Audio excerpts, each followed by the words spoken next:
Olá, tudo bem, pessoal? Vamos chegando, sejam bem-vindos. Deixa eu fixar aqui o tema do nosso bate-papo de hoje, muito bacana, que é como se tornar imprescindível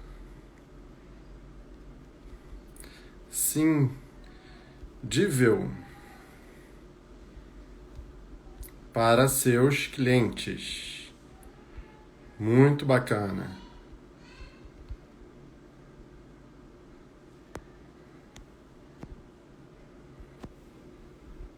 Isso, vamos fixar aqui.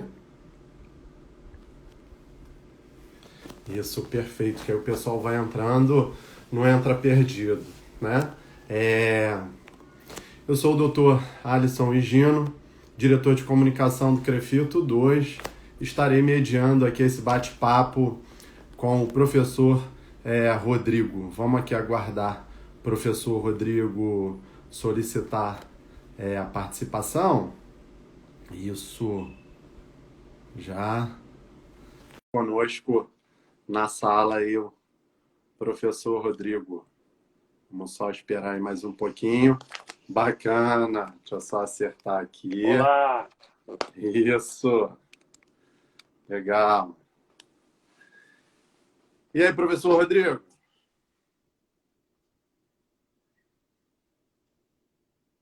Professor Rodrigo? Tá ouvindo? Tudo Alô? bom? Agora sim. Agora sim aqui a sua internet. Tá. Dá uma olhadinha aí na sua internet aí, enquanto a gente vai acertando. Isso. Acho que agora estabilizou a sua imagem. Oi. Isso.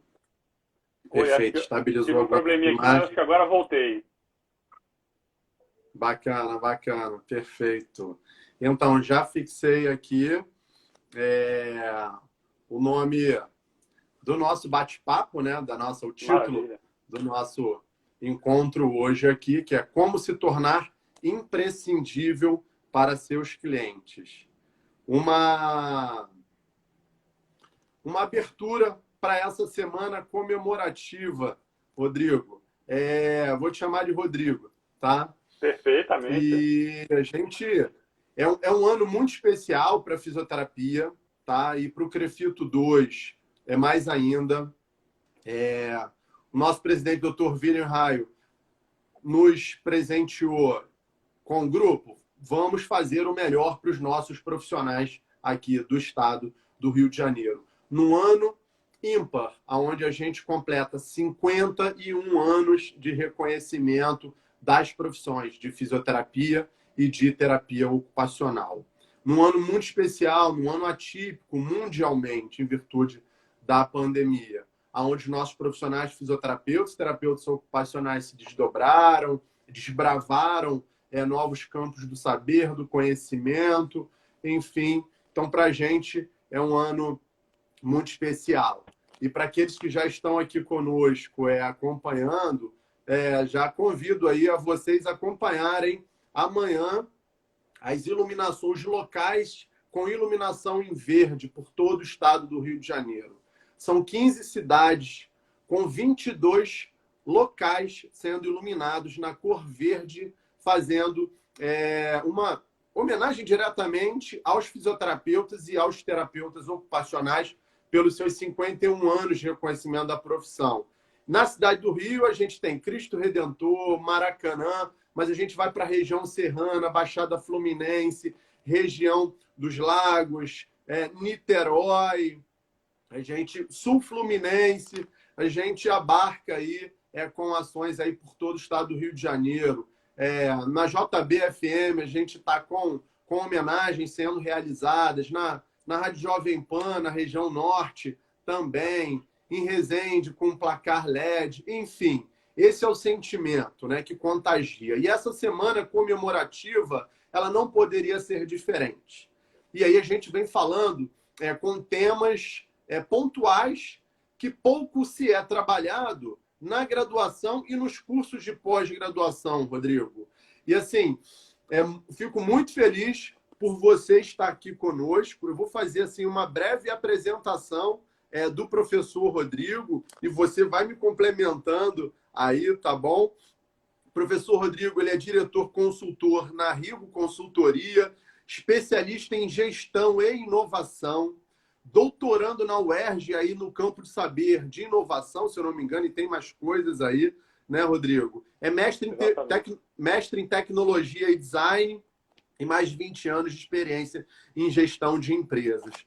Então, muito obrigado, professor Rodrigo, por aqui, num feriado, Dia das Crianças, parabenizo já todas as crianças e todos aqueles nossos profissionais fisioterapeutas e terapeutas ocupacionais que auxiliam o acompanhar da saúde plena ou restabelecimento das crianças do nosso estado do Rio de Janeiro. Tá? Rodrigo, você quer fazer alguma complementação da sua apresentação? Você pode falar, que eu estou doido aqui já para começar com o primeiro tópico aqui do nosso bate-papo. Vamos começar. Antes, eu só queria agradecer o Crescito 2, agradecer ao Dr. Alisson pelo convite. Fiquei muito lisonjeado, fiquei muito feliz de poder estar participando. E agora, uma responsabilidade enorme por estar abrindo aqui as comemorações de uma semana aí tão importante para essa categoria, que é uma categoria que eu tenho um respeito e uma admiração muito grande, que são os fisioterapeutas e os terapeutas ocupacionais. Tenho alguns amigos que fazem parte dessa profissão e vários clientes e profissionais que já trataram, né, com os quais eu tive a oportunidade de tratar e que eu admiro muito. Então, é uma honra dupla estar aqui com vocês hoje. Bacana, bacana. E aí a gente não pode deixar de falar, né, tangenciando aí o nosso tema, como se tornar imprescindível para seus clientes. Eu queria que você abordasse um pouquinho, professor Rodrigo, sobre o que é empreendedorismo para os nossos profissionais. Eu acho que esse é um ponto ótimo, Alisson, porque assim, a gente fica, às vezes, associando esse termo do empreendedorismo, né, até por conta do movimento que aconteceu nos últimos 20, 15 anos, do empreendedorismo inovador, né, desse empreendedorismo do qual surgiram empresas gigantes, empresas muito inovadoras e que revolucionaram os mercados, né? Ainda hoje o empreendedorismo está muito associado àquela coisa das startups, né, das empresas de tecnologia e tudo. E, na verdade, essa não é a definição de empreendedorismo, né? Empreendedorismo não tem a ver só com startups, né, ou com empresas de alta tecnologia. Assim como também não tem a ver com aquele trabalhador que se viu desempregado e aí teve que alugar uma bicicleta do Itaú para fazer entrega no Rappi e coisas desse tipo, entendeu? Isso também não tem a ver com empreendedorismo. Quando a gente vai buscar nas pesquisas, né, pesquisa científica, pesquisa acadêmica, entender sobre empreendedorismo, a gente entende que o empreendedorismo ele tem a ver com duas coisas importantes, né, duas vertentes importantes. A primeira vertente fala do empreendedorismo fala do empreendedor, na verdade, como alguém que assume dois papéis simultâneos dentro da mesma empresa. Ele, ao mesmo tempo que ele é dono, ele é sócio de uma empresa, né, de um empreendimento, ele também é um gestor daquele empreendimento, né? Se a gente pegar as grandes empresas, você consegue ver esses personagens de forma independente. Você tem o sócio da empresa, né, o investidor, e você tem o executivo que toca o dia a dia da empresa, que não necessariamente é um dos sócios, né? Então, o empreendedor ele assume esses dois papéis. Isso é uma das maneiras de você descrever o empreendedor. A outra forma de você descrever o empreendedor, que é uma forma um pouco mais ampla, um pouco mais genérica, né? E aí, nessa segunda definição que eu vou falar um pouquinho, cabem também definições como aquela do intraempreendedorismo, que a gente ouve falar muito, né? Nesse caso, o que é o empreendedor, né, para esses pesquisadores, nessa definição? O empreendedor é alguém que gerencia uma empresa ou parte de uma empresa, mas trabalha com inovação. Ele está sempre buscando novas formas de inovar e, ao mesmo tempo, ele gerencia um negócio. Então, o empreendedor, nessa concepção, ele tem duas ferramentas de trabalho aqui, que é o de estar sempre inovando, né, e o de gerenciar o negócio, de utilizar, lançar mão de ferramentas de gestão para tocar, seja um negócio próprio, seja parte de um negócio do qual ele esteja envolvido, né? Então, nessa concepção, o empreendedor ele não necessariamente é o sócio de uma empresa, embora essa seja a versão mais comum, digamos assim, né? Entendi. Bacana. Rodrigo, e um profissional de saúde, ele pode ser um empreendedor, o fisioterapeuta, o terapeuta ocupacional, ele tem condições de se tornar um empreendedor? O que você acha? Na verdade, eu tenho tido algumas conversas sobre esse assunto, né? E a gente fala, inclusive, de formação empreendedora nas universidades e tudo. Tem sempre uma discussão, existem duas vertentes importantes, aí, duas opiniões principais importantes em relação a isso, né? Eu, inclusive, participei de uma mesa redonda no IBMR, né, uma escola de medicina de reabilitação aqui no Rio de Janeiro, e que a gente falou um pouco desse tema. E, na verdade, assim, o que acontece é que o profissional de saúde, de uma forma geral, né, e aí o profissional de fisioterapia e o de terapia ocupacional, de uma forma específica, eles têm um componente empreendedor que é muito natural da profissão. É meio natural não, né? Mas é socialmente entendido, né? Da profissão. O que eu quero dizer com isso? É muito comum o fisioterapeuta se formar e montar o consultório dele para fazer os atendimentos, né? Ou se formar e se juntar com outro profissional, seja da fisioterapia, seja da terapia ocupacional, ou seja até de outra especialidade, né? Para montar uma clínica, para poder fazer um atendimento integrado, alguma coisa nesse sentido. Então, quando a gente vê um profissional de saúde indo nessa direção, atuando dessa forma, você já vê alguns indícios importantes de empreendedorismo, né? Primeiro, pelaquela definição inicial, ele já seria um empreendedor, porque ele é sócio, né, de um negócio e ele também toca esse negócio, né? Ele também gerencia esse negócio. Então, assim, embora muitos profissionais de saúde que têm clínica própria, que têm consultório próprio, não se vejam como empreendedores, cabe sim uma definição de empreendedor para ele. Eles são empreendedores, eles estão tocando o negócio próprio, ou seja, eles não estão trabalhando sob o guarda-chuva de uma outra empresa diretamente, né? Pode até ser que indiretamente ele preste um serviço, ele tem alguma proximidade, mas diretamente não tem. Ele tem autonomia total ali sobre o negócio dele. Então, nesse caso, sim. Agora, quando a gente vai para outra definição, que é aquela definição que fala do gestor inovador, a gente vê que essa caracterização ela fica um pouco mais frágil por duas razões, né? Primeiro que o profissional de saúde, quando ele monta a clínica, quando ele monta o consultório, ele não se vê nem como gestor, né? Porque ele às vezes até desconhece as ferramentas de gestão que são necessárias para o negócio dele, como gestão financeira, gestão de clientes, gestão de processos, esse tipo de coisa.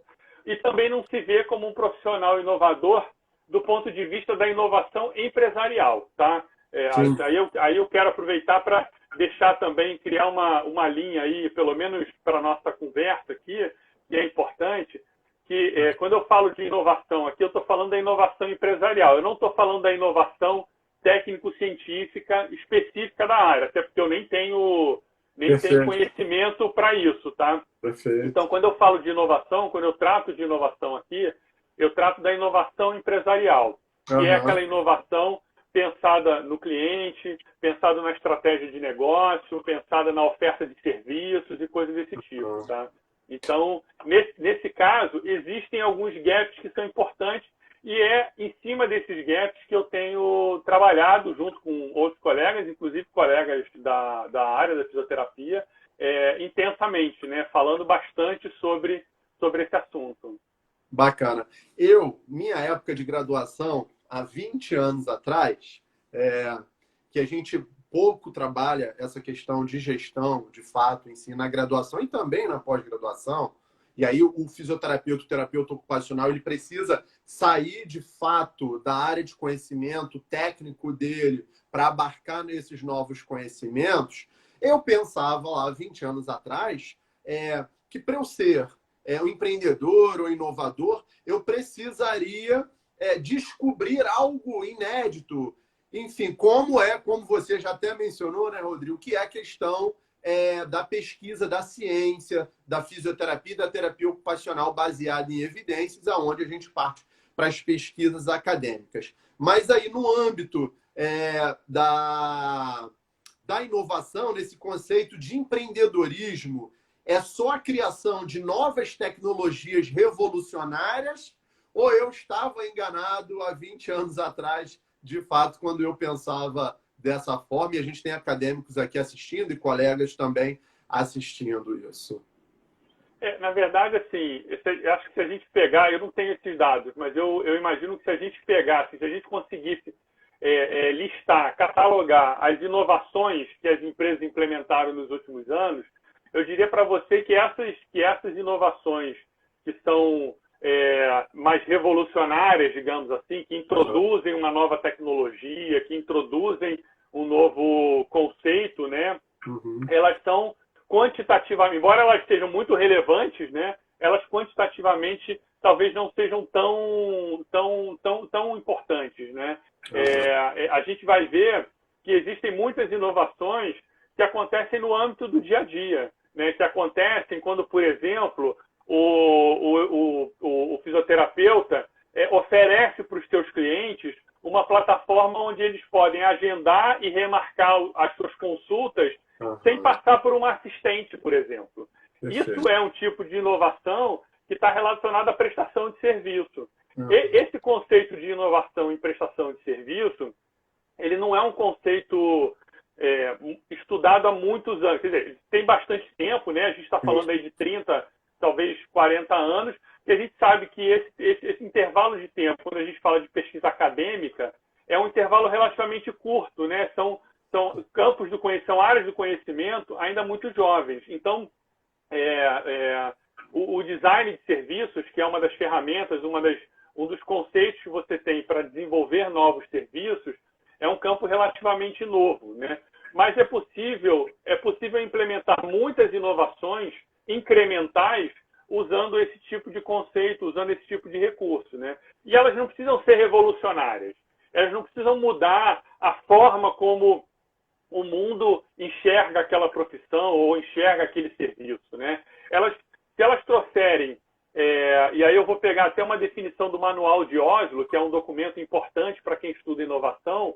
O Manual de Oslo, ele fala que a inovação ela pode ser incremental desde que esse salto seja evidente, né? Desde que não seja um incremental no sentido de você faz a mesma coisa um pouco mais rápido, ou faz a mesma coisa... Uma melhoria incremental, né? Então, mas o Manual de Oslo reconhece que se essa melhoria ela for perceptível, ela tiver um salto relevante, isso então já pode ser considerado uma inovação, tá? Então, a inovação ela pode acontecer nesse contexto do nosso dia a dia, né? A partir daquilo que a gente percebe, né?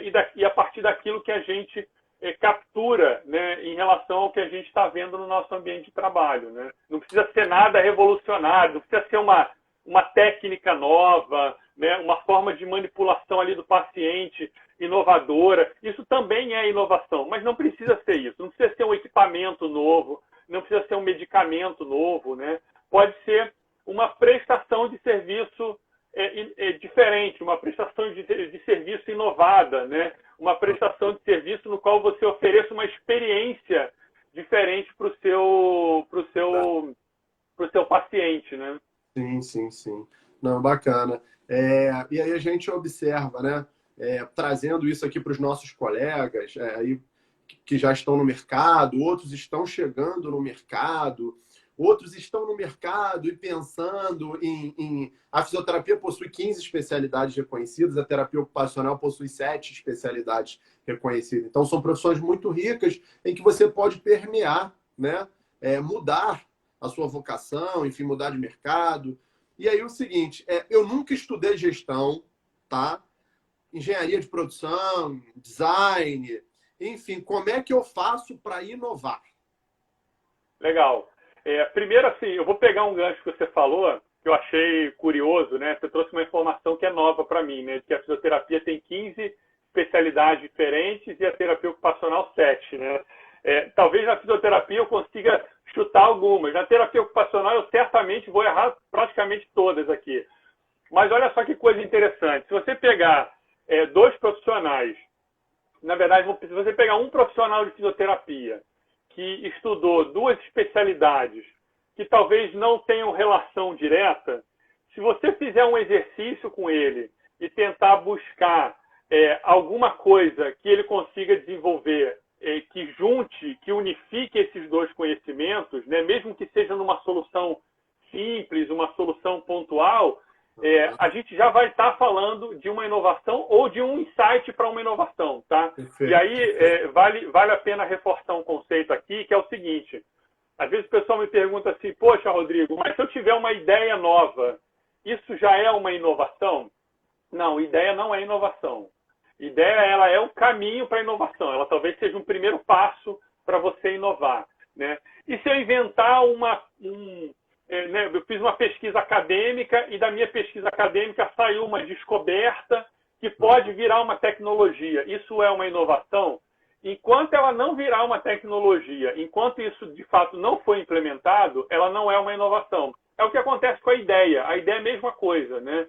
Enquanto a ideia ela não vira um serviço ou não vira um produto, não vira algo que possa beneficiar diretamente as pessoas, né? Enquanto ela está num campo muito acadêmico, muito na ideação, ela ainda não é uma inovação. Ela precisa, de fato, se materializar para virar uma inovação. Exatamente, né? Isso que eu ia falar, né? Digamos que a ideia ela está na teoria e a inovação ela é essa tangibilização, né? Essa concretização aí da ideia. Exatamente. Então, no momento em que eu executo a minha ideia, ela se torna uma inovação. Bacana. Exatamente, exatamente. E aí, assim, eu queria até aproveitar para quem está assistindo a gente, né, e perguntar, assim, fazer uma provocação para eles, que o que vocês acham, na opinião de vocês, que efetivamente é uma inovação dentro de uma clínica e de um consultório, né? E aí, se vocês puderem compartilhar essa opinião, mandar aqui esses comentários, enquanto eu vou explicando um pouquinho esse tema, né? De fato, Alisson, assim, para quem não estudou, é o que você falou, né, engenharia, para quem não estudou design, para quem não estudou gestão, aliás, até para quem estudou, às vezes pensar em inovação é um exercício, não é um exercício muito simples, né? Sim, sim. A gente vem de alguns anos para cá sendo apresentado a metodologias que têm tornado essa inovação cada vez mais acessível, cada vez mais fácil de ser identificada e de ser implementada, né? Uma delas, que virou muito comum, né? É muito comum hoje em dia você ver profissionais falando disso, é o tal do Design Thinking, né? Design Thinking é uma metodologia relativamente recente, mas ela está muito embasada em pesquisadores da área do design que vêm estudando esse assunto há muitos anos, né?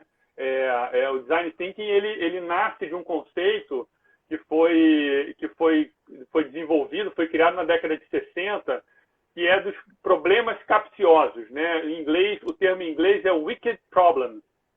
São os problemas capciosos.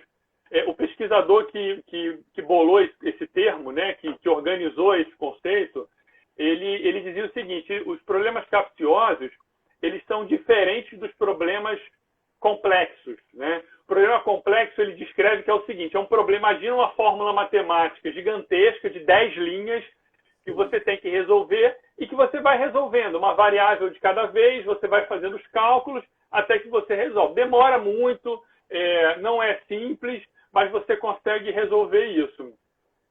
Na outra ponta, existem os problemas capciosos, que são problemas para os quais você não tem uma solução conhecida. São problemas que são, digamos assim, inéditos, né? Problemas que têm uma demanda de conhecimento que você não conhece, né? Que você precisa ainda explorar, né? Então, esse problema foi formulado, essa questão foi formulada na década de 60, e depois disso, vários pesquisadores tentaram desenvolver métodos para resolver isso. E aí, ali em torno da década de 90, surgiram alguns pesquisadores, entre eles um chamado Richard Buchanan, que ele faz uma primeira conceituação mais organizada do design thinking, né? E aí ele diz que o design thinking é uma forma de pensar com o objetivo de resolver problemas capciosos, né? Então, essa conexão ela vem daí.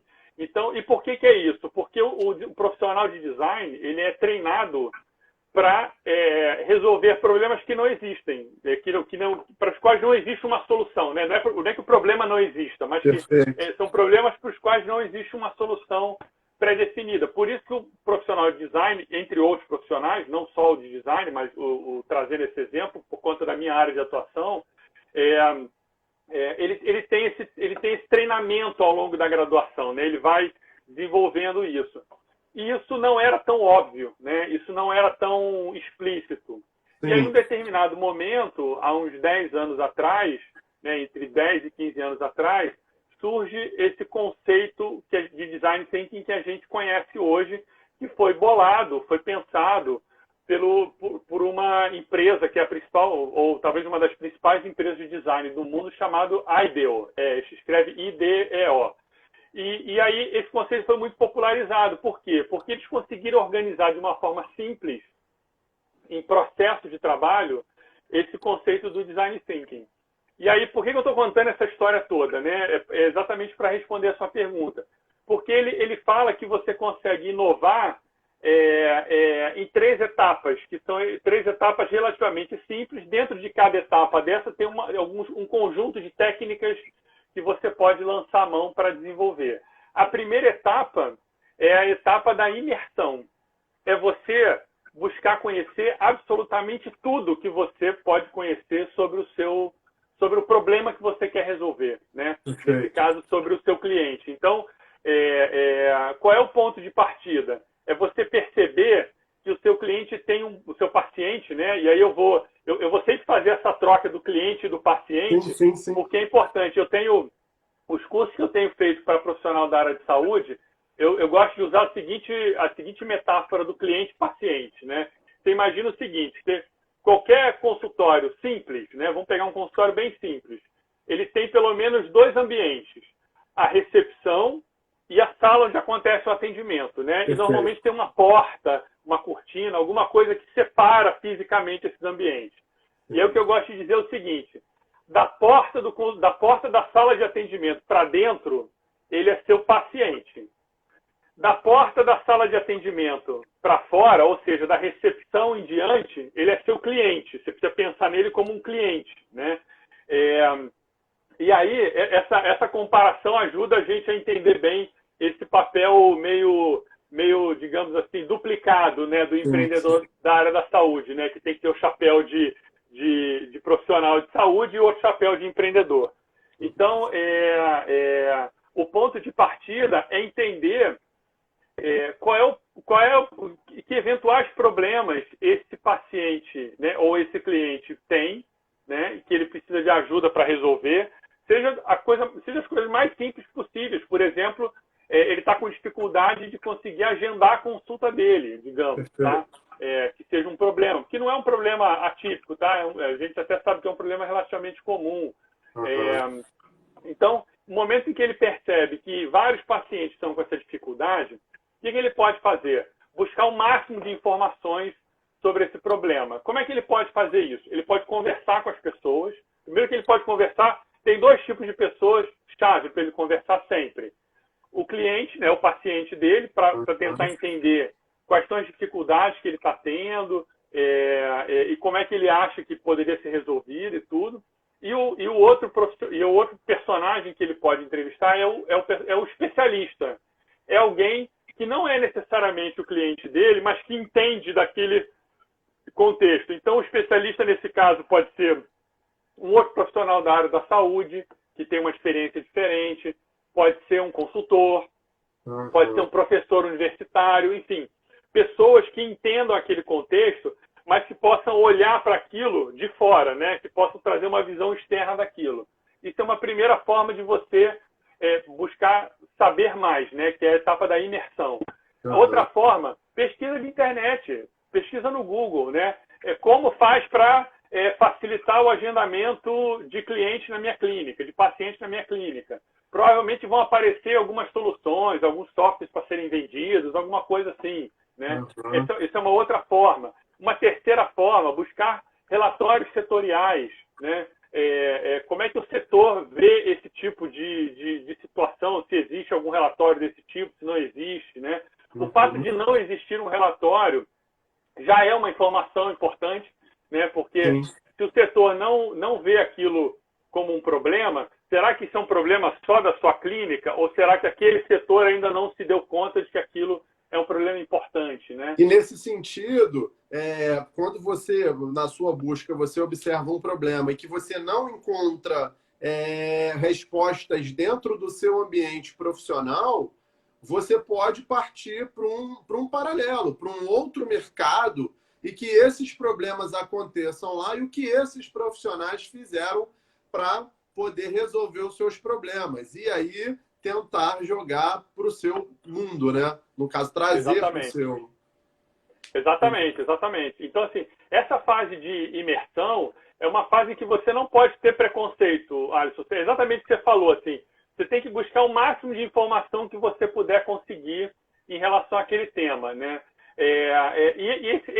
Essa metodologia é legal porque ela não dá um limite, né? Não tem nem um mínimo de informação e nem o máximo de informação que você consegue. É o máximo que você puder conseguir, é o máximo que você tiver acesso. Então, se você está fazendo isso sozinho, busque informações que você consiga levantar sozinho. Se tiver um time, uma dupla, ou, enfim, 3 pessoas para te ajudarem, pede para ajudarem com isso. Então, essa fase de imersão é a fase em que você vai buscar o máximo de informação que você puder sobre esse assunto, né? Seja dentro da sua área, seja fora da sua área, enfim. A segunda etapa é a etapa que a gente chama de ideação, que é a etapa em que você começa a pensar em possíveis soluções. Aí, ainda nessa fase, ainda também prevê que você vai pensar em várias coisas diferentes, né? E aí tem um conceito que o pessoal da IDEO usa muito, que é o mash-up, que eles chamam, né? Mash-up é quando você mistura coisas que aparentemente não funcionariam juntos. Eu lembro que num documento que eles têm, eles até têm uma foto, é uma foto de um celular, né? Você está falando, tem um celular aqui, e a outra face do celular, quando você vira, é tipo aquele barbeador de circular, assim. Imagina, ninguém em sã consciência vai tentar misturar um celular com um barbeador. E aí a pergunta que eles fazem é assim, por que não? Né? Por que eu não posso misturar? Tem alguma coisa que me impeça de misturar ou é só a nossa concepção, né, que está impedindo a gente fazer isso?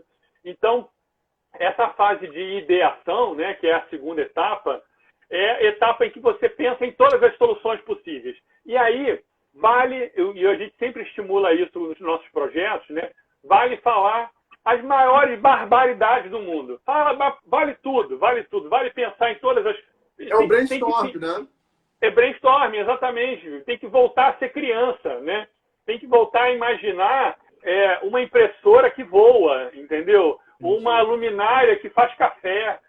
Sei lá, pensar em coisas que aparentemente não têm conexão, né? Mas que, de repente, de uma dessas ideias, alguém que está participando, né? Alguém com quem você está interagindo, pensa e fala assim, poxa, olha só, não dá para fazer uma impressora que voa. Mas e se a gente conseguir pendurar a impressora na parede? Será que tu não vai resolver? E aí, de repente, surgiu uma ideia diferente, entendeu? De você criar uma impressora que não fica apoiada na mesa, que fica presa na parede, porque isso pode economizar espaço, porque, de repente, é uma demanda do projeto, e sei lá, entendeu? Então, esse momento da ideação é o momento em que a gente, de fato, assim, abre a cabeça para pensar em várias coisas.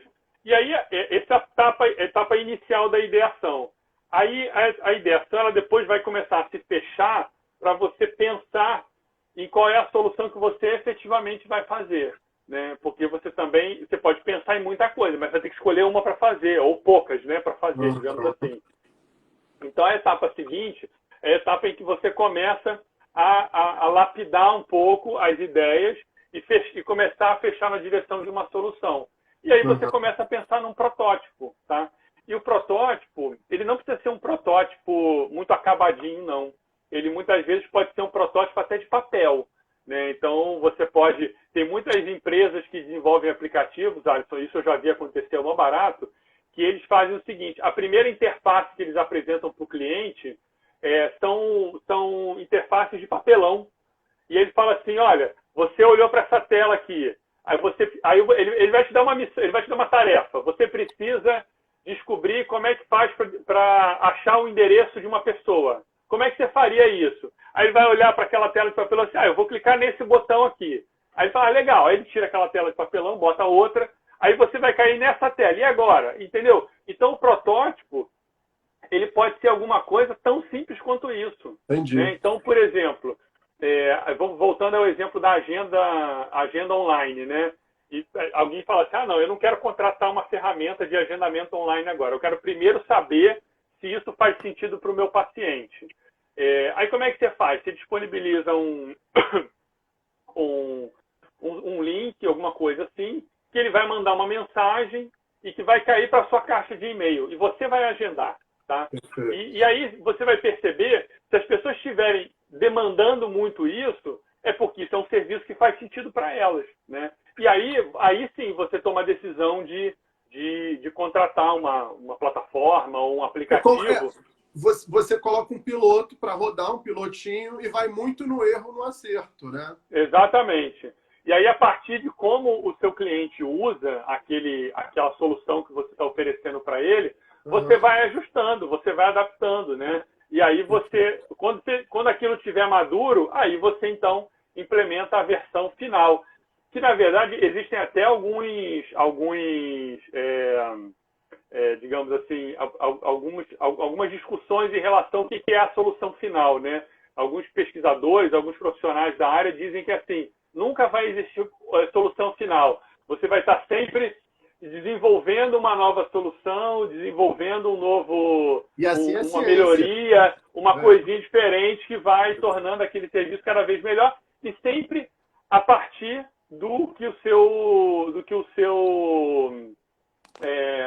cliente, do que o seu paciente te oferece de feedback, né, em relação àquele tema. Ô, Rodrigo, vamos partir para a terceira etapa logo. O Dr. Cliff aí, Bruce, já até colocou uma perguntinha aí para a gente, e aí a gente finaliza essa terceira etapa, vai na pergunta dele, quer dizer, um caso que ele trouxe aí, um questionamento. A hora voa, né? A gente já está aí com 40 minutinhos já. Então, não, pode seguir, ô, Rodrigo. Não, vamos para a pergunta dele. Então, o Dr. Cliff, ele traz o seguinte: um recurso que otimize o tempo de atendimento sem comprometer a qualidade.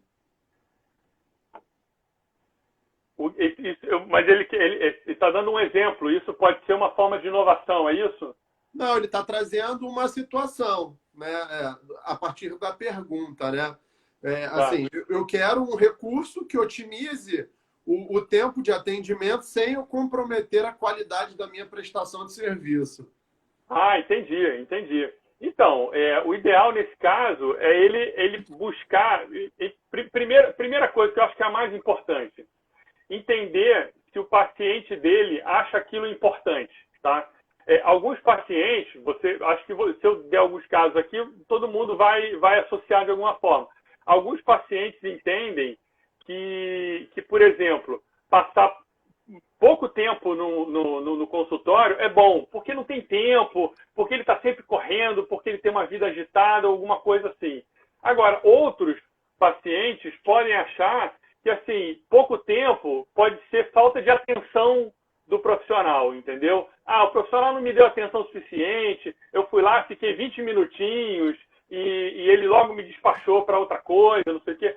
Então, acho que a primeira coisa que é mais importante é entender se aquilo efetivamente é importante para o teu público-alvo, para o teu segmento de cliente, né? Para aquele público de paciente que vai buscar essa prestação de serviço. E aí, a partir daí, é o que eu falei, assim, começar a desenvolver, tentar pesquisar tudo que você puder sobre o tema, tentar pensar nas possíveis soluções, porque aí você vai estar inovando, porque aí você vai estar buscando uma forma diferente de prestar o mesmo serviço.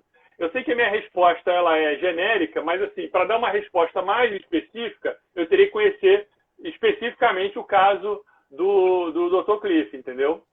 Sim. O professor Fábio Marcelo, grande amigo, grande querido, ele traz o seguinte, traz uma questão técnica, tá? O ganho de arco de movimento de forma indolor, utilizando apenas os conceitos da cinemática articular, sem a necessidade de utilizar qualquer outra técnica de terapia manual consagrada. Seria uma inovação da prática clínica? Então, quando é que isso vai ser inovação, tá? Eu certamente vou me atrapalhar aqui se eu tentar usar os termos técnicos específicos da área, tá? Então, assim, quando que isso vai ser uma inovação? Primeiro, se aquilo é novo para um determinado público, tá? Imagina que, assim, tem alguém fazendo isso, né? Esse tipo de, aplicando essa técnica dessa forma, sei lá, na Finlândia, tá? E você foi lá, entendeu como é que ele faz, pô, tá bom, adaptou isso para a sua realidade aqui e aplicou, e é um dos pioneiros em aplicar esse tipo de técnica aqui no Brasil. Isso pode ser considerado uma inovação, sim, porque isso ele traz, né, desde que ele traga um incremento, desde que ele traga algo adicional que até então não era feito ou não existia, né? Algum benefício, ou você entrega um benefício novo, né? Por exemplo, faz mais rápido, né? Ou resolve o problema em poucas sessões, digamos assim. Eficiência, né? Aí a gente entra na terminologia da eficiência, né? Exatamente. Ele pode ser mais eficiente, mas às vezes não é nem a questão da eficiência. Às vezes o que o cliente quer é só ter um atendimento diferenciado, né? Eu lembro que eu fiz uma mentoria com uma profissional de fisioterapia mesmo, né? E ela é osteopata, tratava questões de impotência sexual, não sei o quê, e ela falou assim para mim, ela falou, Rodrigo, eu acho que o meu diferencial é que eu faço tudo de uma forma muito bem humorada, porque as pessoas que chegam aqui, elas chegam num momento delicado, você imagina falar de impotência sexual, essas coisas assim, então eu tento trazer isso para um ambiente mais descontraído, né? Não é bem humorado no sentido de humor humorístico, né? É bem humorado no sentido de ser uma coisa leve e tudo. Então, quais eram as inovações que a gente imaginou junto, né, no exercício que a gente fez junto, para a clínica dela? É que o ambiente dela pudesse refletir esse bom humor, né? Ou com cores, ou com, sei lá, personagens, ou com, enfim, de alguma forma pudesse refletir isso. Então, a inovação, ela não precisa estar restrita aos aspectos técnicos, embora ela não elimine também esses aspectos técnicos, tá? Então, se você pega uma técnica, né, que é o exemplo que eu esqueci o nome dele, mas enfim, que o colega trouxe, que já é uma técnica aplicada e você incorpora conhecimentos de outras técnicas, né, e começa a fazer o tal do mashup, né, que é o que a gente estava falando, que é a mistura lá do celular com o barbeador elétrico, você acaba desenvolvendo uma coisa absolutamente nova. É daí que surge boa parte das inovações incrementais, né? Eu estava até lendo um livro essa semana dizendo que assim, essa coisa de associar inovação com ciência é uma coisa, do ponto de vista da humanidade, relativamente recente, né? Até alguns anos atrás, quem trazia inovação era o artesão, era o profissional que estava ali no dia a dia, lidando com as coisas dele. Ele que criava materiais novos, ele que pensava em formatos diferentes, em processos produtivos diferentes. Então, a inovação ela tinha muito essa característica da prática profissional do dia a dia, entendeu? Legal. O Rodrigo, te atropelando aí um pouquinho. Vamos lá, vamos lá. A doutora Manu, ela traz o seguinte: a game terapia e a realidade virtual seria um tipo de inovação, incentiva e facilita a adaptação dos pacientes nos tratamentos fisioterapêuticos. O que você acha aí? Acho que faz todo sentido. Eu tenho visto algumas clínicas já usando isso, aqui no Brasil, inclusive aqui no Rio de Janeiro, né?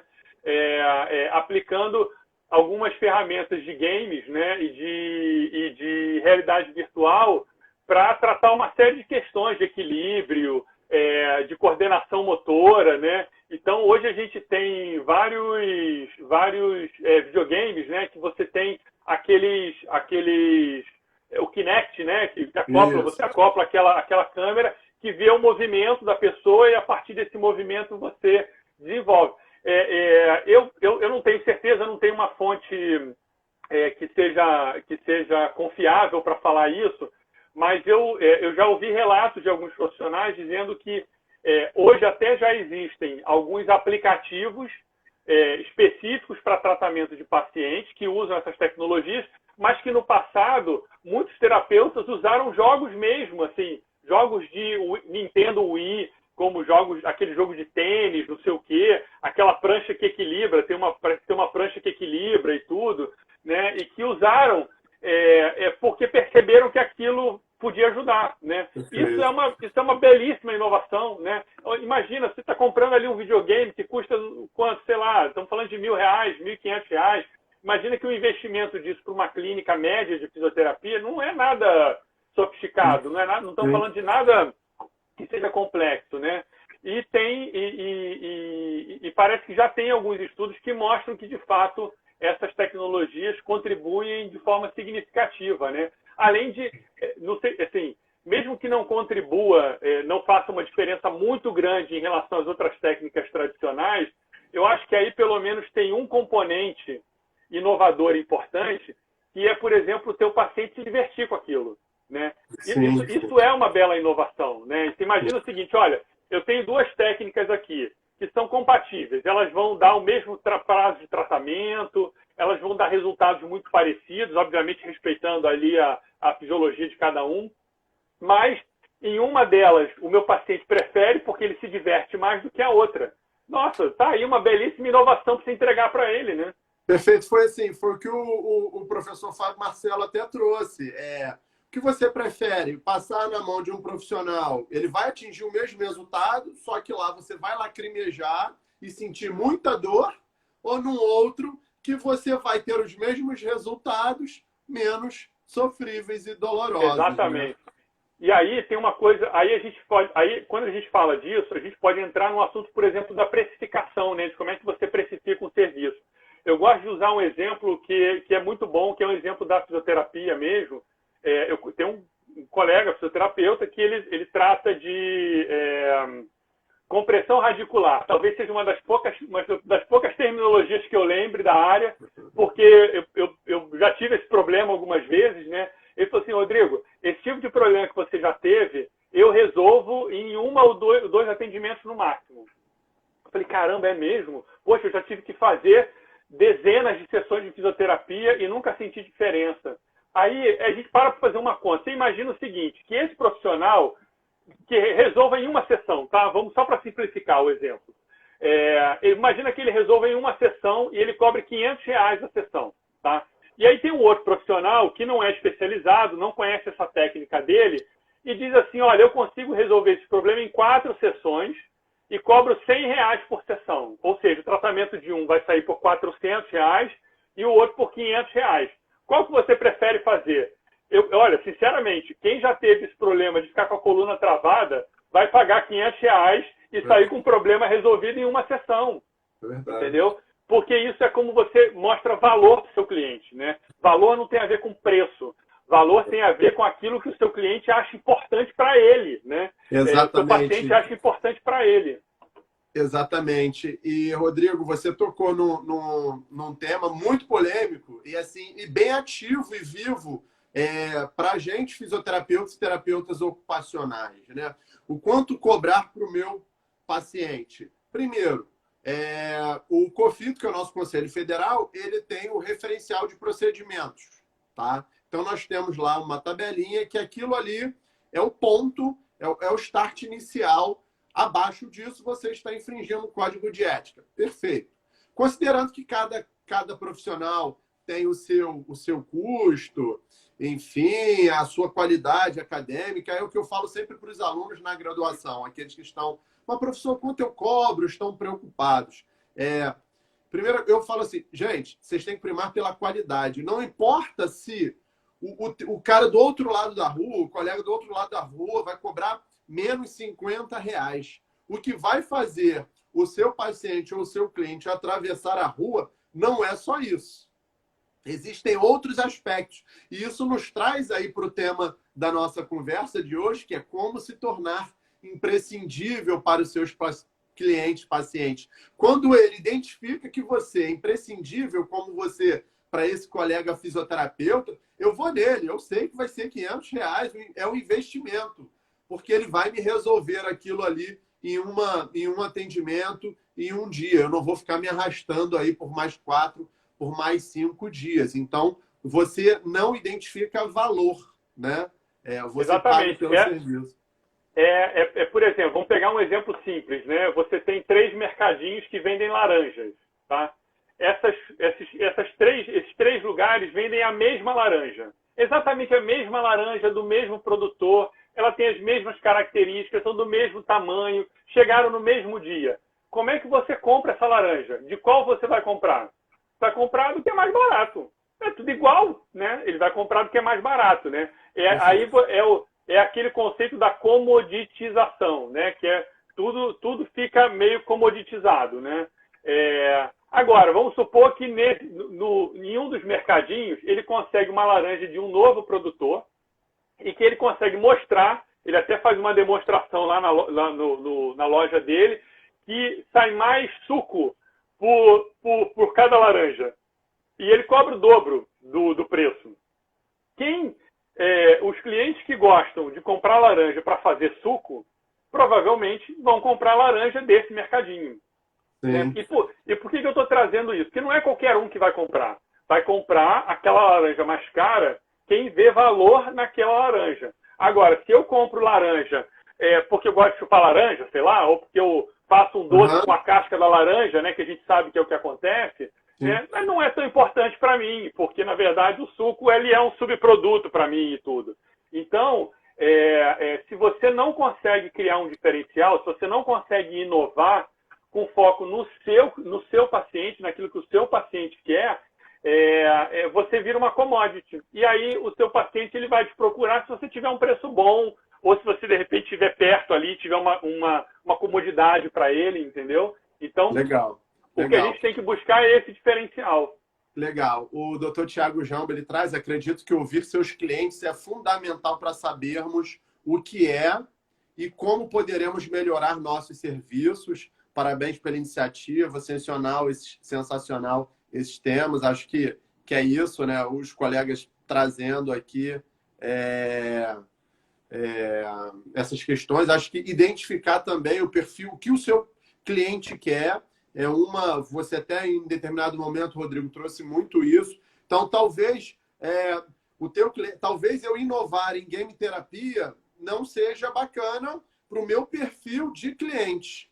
Porque eu não gosto, o meu cliente ele não gosta de videogame. Então, aquilo ali vai afastá-lo. Mas para outros perfis, então eu acho que é importante, como o colega até trouxe, você identificar o perfil do seu cliente aí. O professor Fábio Marcelo trazendo aí mais um elogio. Acho que ele está coadunando aqui com a forma de pensar, né? E aí eu vou fazer uma pergunta para a gente fechar, Rodrigo, que é a seguinte: a gente tem aí 2 minutinhos aí para a gente fazer esse fechamento. Foi legal que as perguntas entraram, a gente foi trocando aí, né? Bom, vamos lá. Como eu faço para aprender mais sobre gestão e marketing? Vou falar serviços em fisioterapia e terapia ocupacional. Não vou falar minha clínica, meu consultório, porque eu também posso ser um profissional contratado de um hospital, de uma rede, enfim, ou de um home care, né? Como é que eu faço para aprender um pouquinho mais sobre isso e melhorar aí os meus resultados? E me tornar imprescindível para os clientes. Pois é. Existem alguns cursos para isso, né? Existem alguns MBAs, digamos assim, cursos de longa duração e tudo. É difícil encontrar cursos específicos, né, de gestão e inovação para profissionais de saúde, tá? E quando a gente encontra, eles têm uma pegada um pouco diferente dessa que eu estou trazendo, tá? Que eu estou comentando. Eu tenho desenvolvido algumas iniciativas, né? Então, e aí quem quiser saber mais, pode acessar o meu perfil ali no Insta, tem um link, né, onde você pode se cadastrar ali para poder saber um pouco mais. Em que a gente tenta exatamente organizar esse conteúdo de gestão e de inovação, gestão, inovação e marketing, com base nas demandas do profissional de saúde, nas demandas do fisioterapeuta, nas demandas do terapeuta ocupacional, do psicólogo, do médico, enfim, desse profissional de saúde que tem questões e históricos específicos, né? Então, eu acho super importante buscar algo que seja específico, ou se você quiser realmente se tornar um especialista nisso, aí tem as opções dos cursos mais longos, dos MBAs e até cursos de pós-graduação extensos sobre isso, tá? Mas eu acho que não precisa. Eu acho que muitas vezes o que o profissional de saúde precisa é daquele pontapé inicial. Sim. É daquela introdução que faz ele ganhar ritmo, né, naquele tema, né? E a gente tem falado bastante sobre isso. A gente tem trazido bastante conteúdo em relação a esse tipo de assunto. Sim, legal. O professor Fábio Marcelo até trouxe aqui tornar imprescindível aqui, ó. O paciente gosta e procura e valoriza o profissional que resolve o problema dele, com qualidade, eficiência, empatia, né? Enfim. Bom, a gente tem até mais uma pergunta ali. O nosso presidente, Dr. William Raio, aqueles que se aperfeiçoam e saem na frente possuem mais chances de atingir vitórias. Exato. Concordo plenamente. Bacana. Inovação tem tudo a ver com sair na frente, né? Tudo a ver. Perfeito. Então, para a gente finalizar, não ficar na correria, deixa eu só responder aqui a última rapidinho aqui, a doutora Juliana, o que poderia ser considerado um diferencial no nosso serviço. Doutora Juliana, assim, a meu ver, você tem que compreender o que o seu paciente deseja, né? Rodrigo, o que você acha? Golaço, é exatamente isso, Alisson. O diferencial não é o que você acha que é diferencial, é o que ele acha, o que o seu paciente acha que é diferencial, é isso. Exato, é porque a gente na fisioterapia, na terapia ocupacional, a gente fica muito tecnicista, né? Eu fico muito na técnica, então assim, eu sei, é isso, e eu escuto e vejo menos os anseios do meu paciente, do meu cliente. Então, quero te agradecer, tá?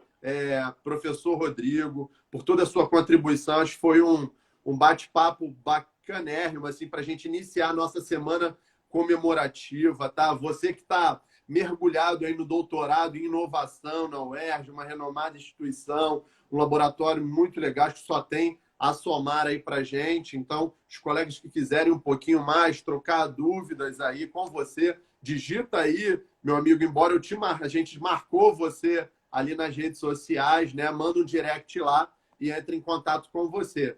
Pessoal, já faço aqui um convite para vocês. Amanhã é imperdível, hein, Rodrigo? Você também, meu amigo, convida a família, amigos, os seus mentorados aí. A gente vai estar, olha que bacana, no dia 13 de outubro, nós estaremos aqui batendo papo com uma atleta campeã olímpica de vôlei, a Fabi Alvim, tá? Ela veio falar para a gente sobre vitória, superação e conquista no exercício profissional. Em pleno dia 13, assim, imperdível. Vai ser um pouquinho mais cedo, às 18 horas amanhã. Então, pessoal que está aqui, já estão convidados para amanhã, que vai ser também um bate-papo muito legal, tá? Quero já desejar a você, Rodrigo, uma boa noite, a todos os nossos colegas aqui, antecipando aí um excelente Dia do Fisioterapeuta, 13 de outubro, 51 anos de reconhecimento da fisioterapia e da terapia ocupacional. Excelente dia da terapia ocupacional para todos os colegas do estado do Rio de Janeiro. Amanhã, todo o estado, 22 locais vão estar iluminados em verde. Fiquem atentos, a gente está aí com homenagens nas rádios, moções de aplausos nas câmaras. Os vereadores, as câmaras estão homenageando esses profissionais que foram heróis, estão sendo heróis aí no dia a dia, tá? Acho que é isso. Muito obrigado. Gostei muito de estar aqui mais uma vez. Rodrigo já faz parte do nosso time, o nosso presidente aí, Dr. William Raio. Cria expectativas, muitas coisas boas estão por vir. Acho que tem tudo a ver aí com o nosso tema. Você está convidado, professor Rodrigo, para a gente desenvolver outros projetos aí junto aos fisioterapeutas e aos terapeutas ocupacionais do estado do Rio de Janeiro, tá? Fique em nome do CREFITO 2, muito obrigado. Fique à vontade se quiser se despedir. Eu acho que é isso. Obrigado ao CREFITO, em nome do presidente, em nome do Dr. Alisson, pelo convite. Foi uma honra enorme estar aqui na véspera do dia do fisioterapeuta e do dia do terapeuta ocupacional. E está abrindo aqui essa semana tão importante para vocês. Obrigado novamente e até a próxima. Tchau, gente. Boa noite. Tchau, tchau.